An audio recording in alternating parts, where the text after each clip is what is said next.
ఇటీవల కాలంలో రాజమండ్రి సిటీలో ఏమైనా మార్పులు చేర్పులు జరిగాయా? రాజమండ్రి సిటీ డెవలప్ చేశారు సార్.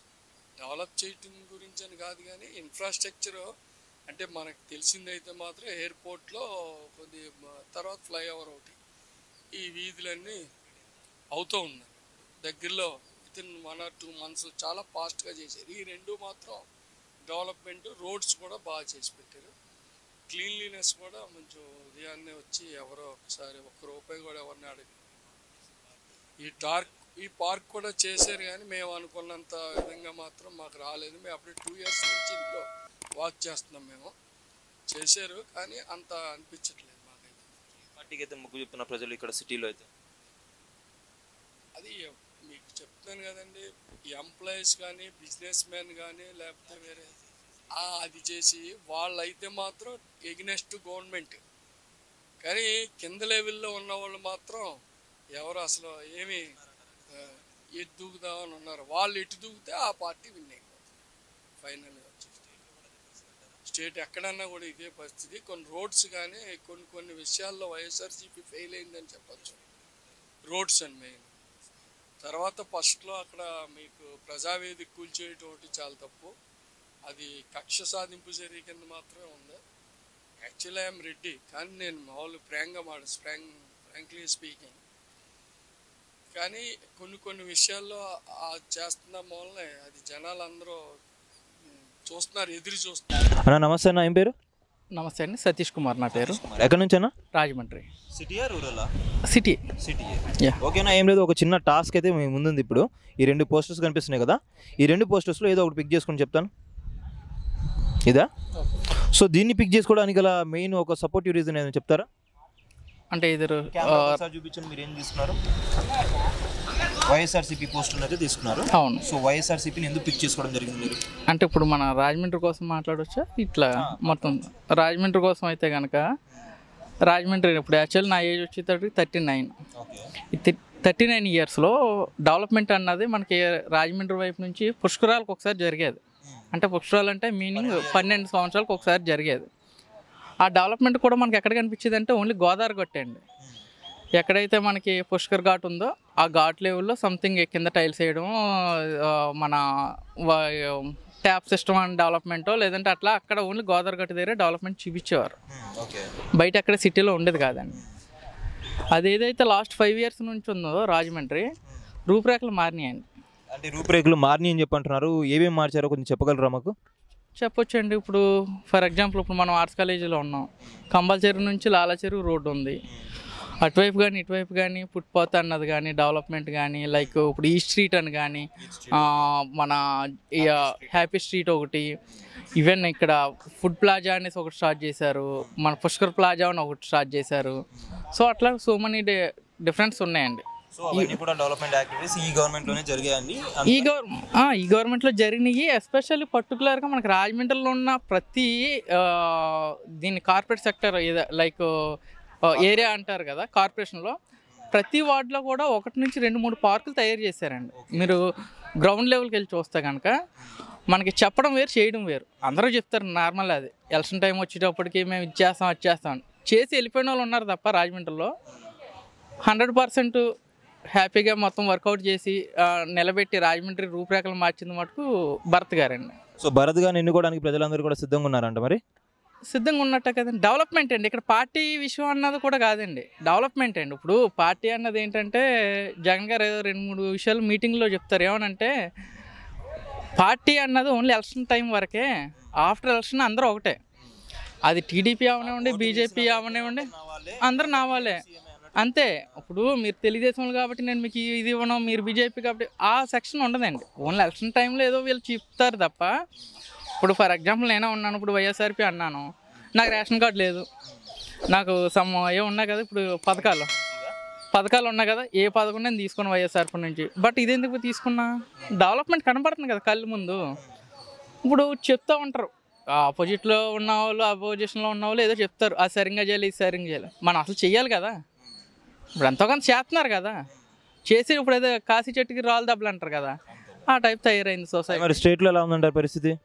స్టేట్లో కూడా స్టేట్ బాగానే డెవలప్ అయింది కదండి. ఇప్పుడు తీసుకెళ్ళి ఎక్కడో ఒకే దిక్కుని పెట్టి డెవలప్ చేసి అదేదో గ్రాఫిక్స్ చేసి చూపించడం కాదు, ప్రాక్టికల్గా వర్కౌట్ చేసి చూపించాలి కదా. ఇప్పుడు జనాలు కూడా అవేర్నెస్ పెరిగింది కదా. ఇప్పుడు మనం ఎంత చెప్పినా ఎప్పుడైతే అందరూ కూడా అందుబాటులో వచ్చిందో అవేర్నెస్ అనేది మనకన్నా బాగా తెలివితేటలయితే ఎక్కువ వచ్చేసింది పబ్లిక్ దగ్గర అండి. ప్రతిదీ గ్రౌండ్ లెవెల్కి వెళ్తుంది కదా. ఇప్పుడు ప్రతి పాయింట్ కూడా ఈవెన్ 10th క్లాస్ వాడు కూడా ప్రతిదీ తెలుస్తుంది. ఇదివరకు మనకి ఇప్పుడు అనుకున్నాను చూడండి పుష్పాలని, ఇదివరకు అన్ఎడ్యుకేటెడ్కి వీళ్ళకి తెలిసేది కాదు. అసలు ఫండింగ్ ఎంత వచ్చింది, ఏం చేశారనేది తెలిసేది కాదు. ఇప్పుడు లాస్ట్ 5 years రాజమండ్రి రూపురేఖలు అన్ని రోడ్లు మారినాయి. ఈవెన్ ఎయిర్పోర్ట్ రోడ్ కానీ, రైల్వే స్టేషన్ రోడ్ కానీ, railway station back side road కానీ కనబడుతున్నాయి కదా, కళ్ళ ముందు కనబడుతున్నప్పుడు చెయ్యలేదు, తిన్నారో లేదంటే సరిగ్గా చేయలేదు అంటాం, అది కరెక్ట్ కాదు.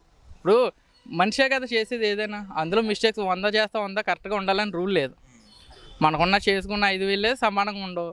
సో 10 వర్కులు చేసినప్పుడు ఏదో వర్క్లో చిన్న మిస్టేక్ జరిగింది అనుకోండి, ఆ మిస్టేక్ని తీసుకొచ్చి పలానా తినేశారు ఇది వేస్ట్ అన్న, అది తప్పండి. అది మరి ఎన్ని సీట్లు వస్తాయంటారన్న వైఎస్ఆర్సీపీకి పైన స్టేట్లో? 125-130 దాకా అయితే పక్కా అండి. కొద్దిగా తగ్గినా కానీ, అంటే మరీ 1 man army షో చేస్తున్నారు కదా.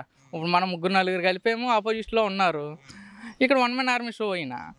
సో ఇక్కడ లోకల్ గ్రౌండ్లో ఎవరి నుంచి ఉన్నా సరే నన్ను చూసి వేయండి అంటున్నారు, కానీ జగన్ గారు వర్క్ ఇవి కాదు కదా. సో ఇక్కడేమో 3-4 కలిపి చేస్తున్నారు. సో ఎందుకు కలిసారంటారు? ఫర్ ఎగ్జాంపుల్ ఎవరికైనా మినిమం కామన్ సెన్స్ ఉన్న వాళ్ళకి ఆలోచించుకుంటే తెలిసిపోద్ది. ఇప్పుడు ఈయన వర్కులు చేయలేదండి, ప్రజలకు ఉపయోగపడిపోయిన కార్యక్రమాలు ఏం చేయలే, సింగిల్గా చేయొచ్చు కదా ఎవరన్నా. ఇప్పుడు 3-4 కలిసి వస్తున్నారంటే అవతలడు బలమైనాడు కదా, బలం లేకపోతే ఒకడో ఇద్దరే రావచ్చు కదా. ప్రాక్టికల్ కబుర్లు చెప్పడానికి వేరేండి, పని చేసే విధానం వేరు. ఇప్పుడు జస్ట్ బస్ యాత్ర జరుగుతుంది, చూస్తే అర్థమవుతుంది కదా. ఇప్పుడు దానికి కొటేషన్ ఆపోజిట్లో ఏం మాట్లాడతారు, డబ్బులు పెట్టారు లేదంటే జనాలు రావట్లేదు లేదంటే బిర్యానీ ప్యాకెట్లు మందు పంచారు అందుకుని వస్తున్నారు. అవి తెలిసిపోతాయి. జస్ట్ 5 to 10 minutes ఉంటారు రోడ్ల మీద, గంటలు వెయిట్ చేసి ఎవరు ఉంటారండి. గ్రౌండ్ లెవెల్లో చెక్ చేసుకుంటే కనుక అందరూ వస్తున్నారు. ప్రజలు సిద్ధంగా ఉన్నారా? సిద్ధంగా ఉన్నట్టే కదా, నొక్కుతారు డెఫినెట్గా. ఫేవర్గా. నమస్తే అన్న, ఏం పేరు? దామోదర్. ఎక్కడి నుంచి అన్న? రాజమండ్రి. సిటీయా రూరల్? నాది రూరల్. ఓకేనా, ఏం లేదు, ఒక చిన్న టాస్క్ పెడతాను మీకు. ఈ 2 పోస్టర్స్ ఉన్నాయి కదా, ఈ రెండిట్లో ఏదో ఒకటి చూస్ చేసుకోండి. సో ఇది చూస్ చేసుకున్నారు కదా, కెమెరాకు ఒకసారి చూపిండి. సో ఇది చూస్ చేసుకోవడానికి గల రీజన్ ఏంటో ఒకటి చెప్తారా? ఫస్ట్ ఆఫ్ ఆల్ ఏంటంటే ఇప్పుడు నేషనల్ వైడ్ ప్రధానమంత్రి మోడీ గారు ఉన్నారు.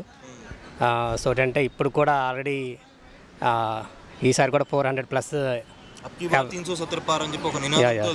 వెళ్తున్నారు. సో అదైతే పక్కాగా వస్తుంది.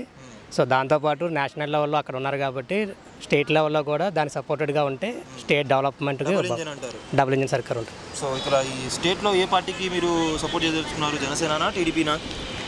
ఇక్కడ కూటమే కాబట్టి ముగ్గురు పర్సనల్గా దేనికి సపోర్ట్ చేస్తారు? నేనైతే జనసేన. వై జనసేన అండి?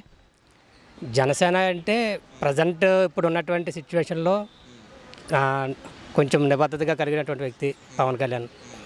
సో ఇప్పటి వరకు పొలిటికల్గా ఇంకా ఎంట్రీ అవ్వలేదు. తన యొక్క హానెస్టీ అన్నీ కూడా చాలా, అంటే కొత్త వాళ్ళని మనం ఎంకరేజ్ చేయాలి. అంటే ఇప్పుడు దాకా అధికారంలో లేరు కాబట్టి ఇప్పుడు అధికారంకి వచ్చిన తర్వాత ఏదైనా మాట్లాడచ్చు. జనరల్ పబ్లిక్లో ఒక టాక్ ఉంది ఏంటంటే, ఈయన ఎంత ఆనెస్ట్ అయినా కానీ ఒక కరెక్ట్ స్టాండ్ తీసుకోలేకపోతున్నారని చెప్పి ఒక వాదన అయితే ఉంది. దాన్ని ఎలా సమర్థిస్తారు మీరు? యాక్చువల్గా ఏదైనా సరే లేదు సమర్థించడం గురించి అని కాదు, కానీ ఆయన స్టాండ్ ఏదైనా ఎవరికైనా సరే ఎక్స్పీరియన్స్ బేస్ అండి. ఎక్స్పీరియన్స్ లేకుండా ఎవరు రాజకీయాల్లోని నిలబడాలంటే ఎక్స్పీరియన్స్ ఉండాలి. ఆల్రెడీ 10 years అయింది, ఆయన కూడా ఆటపోట్లు చూస్తున్నారు. ఈసారికి అయితే ఖచ్చితంగా దాన్ని అధిగమించి ఇప్పుడు ముందుకెళ్ళడానికి అవకాశం ఉంది. ఖచ్చితంగా సపోర్ట్ చేయాల్సిన అవసరం ఉంది. సీట్ తీసుకున్నారు కదా పిఠాపురంలో, గెలుస్తారంటారు ఈసారి? అసెంబ్లీకి వెళ్తారా? పక్కాగా వస్తుంది అంటారు మెజారిటీ?